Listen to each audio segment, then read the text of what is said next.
শুরুতেই করছি সংবাদ শিরোনাম, পরে থাকছে বিস্তারিত। অসুস্থ হয়েও দাঁড়িয়ে বক্তব্য দিলেন আমিরে জামাত।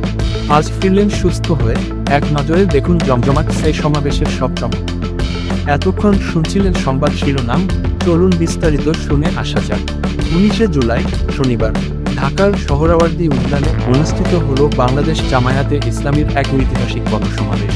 সমাবেশে সারা দেশ থেকে লক্ষাধিক জনতার আকারে উপস্থিত হন। এই গণসমাবেশে জামায়াতে ইসলামীর নেতাকর্মীরা বিভিন্ন গুরুত্বপূর্ণ বক্তব্য রাখেন। গণসমাবেশের মূল আকর্ষণ ছিলেন আমিরে জামাত ড. শফিকুর রহমান। তিনি তার বক্তব্যে বলেন, আমরা যদি ক্ষমতায় আসি, বাংলাদেশকে গর্ব শান্তিপূর্ণ রাষ্ট্র হিসেবে।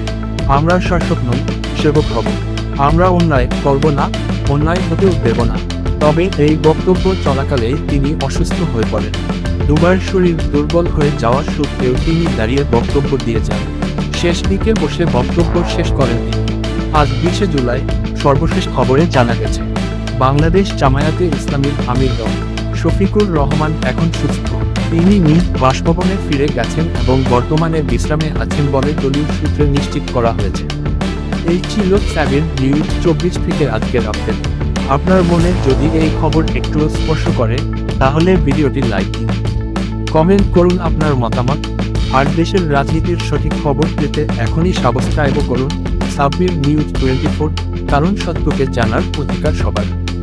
Sabbir news 24, the voice of real Bangladesh.